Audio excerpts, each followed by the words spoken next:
is exactly what he did do. Chris Cowlin joins us now. Good to see you, Chris. Did the draw feel like a defeat to you?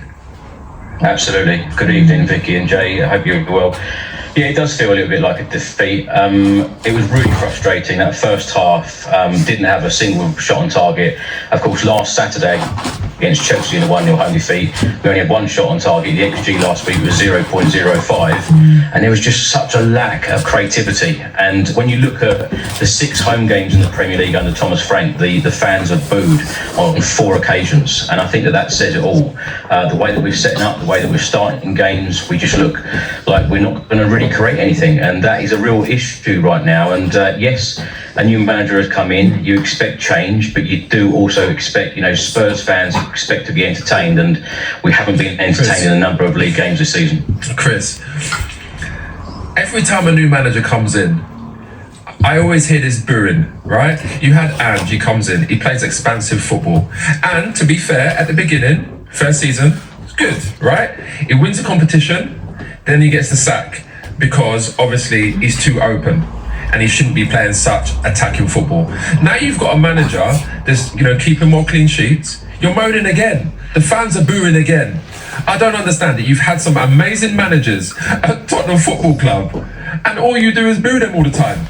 Like, who are you looking for? Chris personally, am I? No. Oh, Chris, I think you probably was as well last season. I've never ever booed any Tottenham team. Okay, Chris, you're a good guy. You're one of the good ones. But you hear it, boos all the time with top managers. It's like, what are Tottenham fans actually looking for?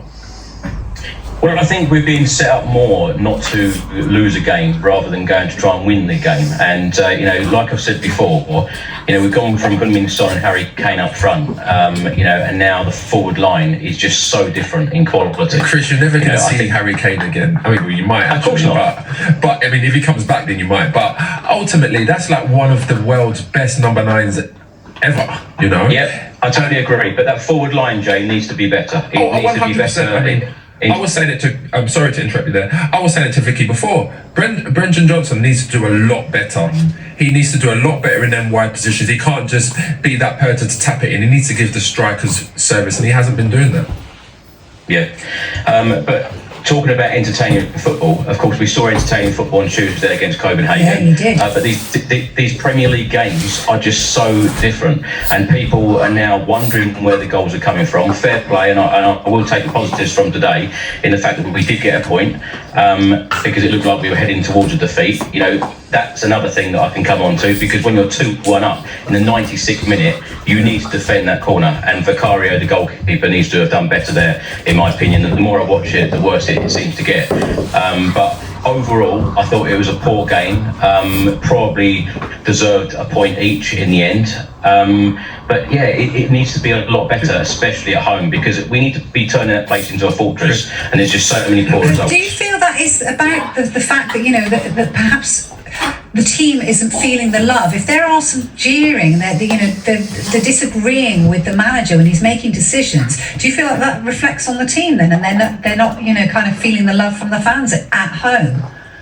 I think there's just such a sense of frustration, Vicky, because even in recent games there have been a lot of empty seats, and under multiple different managers that we've spoken about over various different years, you'd never have an empty seat in that stadium, particularly when we moved in 2019. It's very, very different now, and I do feel like Spurs, that squad needs a lot more quality injected in, to help Thomas Frank. I'm not sitting here saying that, I want a change of manager, but I just feel like Thomas Frank needs to do things in a different way, because it does, and I use the word I've heard all day from Spurs fans. They've all been calling, our games boring, boring to watch, Chris, and that cannot be the case, especially at home. Chris, just a quick yes or no. Would you like to have Ivan Toney? We certainly need the quality up front right now, so I'll say yes. Yeah, I'd be interested to see whether you get him in January. Okay. We need firepower. Yeah. All right, lovely. Thanks for joining us, Chris. Thanks, Chris. We're going to go straight from Chris to James McDonald, who joins